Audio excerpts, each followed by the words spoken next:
Very good morning, my dear students. So today I will continue our explanation, that is from page number 82.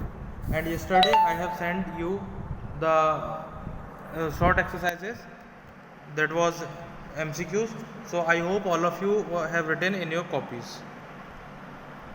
So today again let's start from activity number 5. The aim of this activity is to show that burning of a magnesium rayon is a chemical change. यहाँ पर ये दिखाना है कि magnesium ribbon को जब burn किया गया है तो वो केमिकल चेंज होता है। तो इसका देखिए मैं शॉर्ट में बता देता हूँ, जो प्रोसीजर है उसमें क्या है।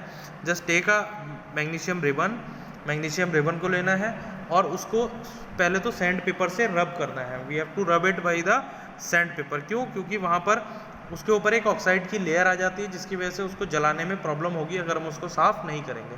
तो सैंड पेपर से उसको रब करके उसको साफ़ करना है। उसके बाद देखिए ऑब्जर्वेशन में हमें क्या मिलेगा। Magnesium ribbon burns with a dazzling flame, white flame. On burning completely it forms a powdery ash.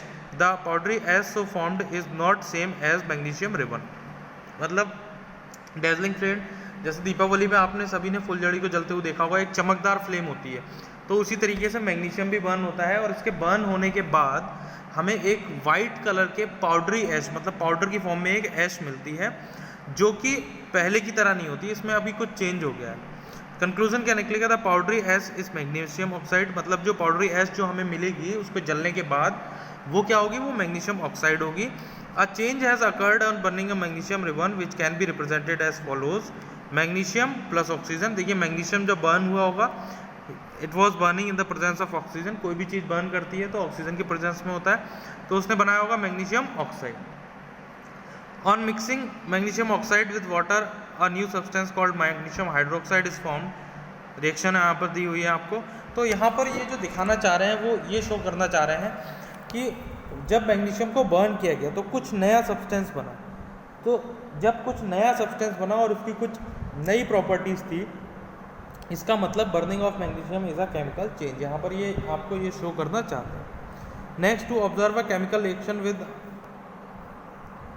Zinc granules and dilute hydrochloric acid. Zinc और डाइल्यूट हाइड्रोक्लोरिक एसिड, आप यहाँ पर देखिए रिएक्शन देखिए, मेन चीज़ यही है, zinc hydrochloric acid, it will form zinc chloride and hydrogen. यहाँ पर जब कोई मेटल किसी एसिड के साथ रिएक्ट करता है, when a metal react with acid containing H, जिसमें H प्लस हो, जैसे हाइड्रोक्लोरिक एसिड का फॉर्मूला होता है HCl, क्लियर है। तो इस केस में अगर कोई मेटल इसके साथ रिएक्ट करेगा तो वहाँ से हाइड्रोजन गैस इवॉल्व होगी, हाइड्रोजन गैस निकलेगी। अब how we will identify that the gas is hydrogen, जो गैस निकल रही है वो हाइड्रोजन है, ये हमें कैसे पता चलेगा? इसके लिए we will bring a burning candle to it. हम एक बर्निंग कैंडल, जलती हुई कैंडल उसके साथ लेके आएंगे। If the candle been extinguish with a pop sound, अगर पॉप साउंड के साथ कैंडल बुझ जाती है, then it is said to be hydrogen gas, ठीक है। अगर सिंपली इट विल एक्सटिंग्विश, अगर आप कैंडल ले गए जलती हुई और वो एक्सटिंग्विश हो गई, बंद हो गई, बुझ गई, तो इसका मतलब कार्बन डाइऑक्साइड गैस थी। अगर वो पॉप साउंड के साथ एक्सटिंग्विश होती है, it means it is a hydrogen gas. एक और एक्टिविटी दी हुई है, to observe the formation of new substance when an iron nail is dipped in copper sulphate. जब आयरन नेल को कॉपर सल्फेट में डिप करके रखा जाएगा तो क्या होगा?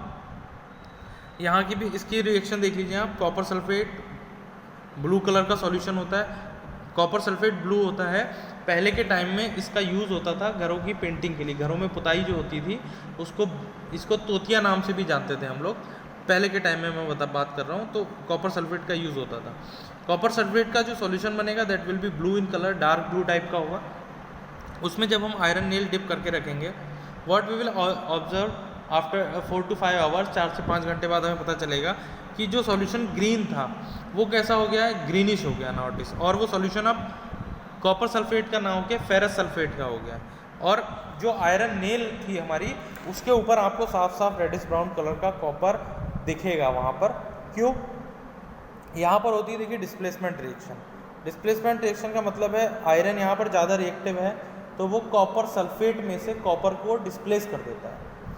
जब ज़्यादा रिएक्टिविटी वाला मेटल किसी कम रिएक्टिविटी वाले मेटल सॉल्ट के साथ रिएक्शन करता है तो वो उसको उसके सॉल्ट सॉल्यूशन से डिस्प्लेस कर देता है। यहाँ पर क्या हुआ देखिए, कॉपर सल्फेट था, बाद में क्या हो गया आयरन सल्फेट, मतलब कॉपर की जगह आयरन आ गया। क्यों आ गया? Because it was more reactive than copper. ये रिएक्शन जब भी पॉसिबल होती है जब दूसरा वाला ज़्यादा रिएक्टिव है। तो यहाँ पर पता चला कि नया सब्सटेंस कुछ बना है। So these were 3 very important activities. I hope when the school will reopen, I will show you these things in practical life. So thank you very much dear students. That's all for today.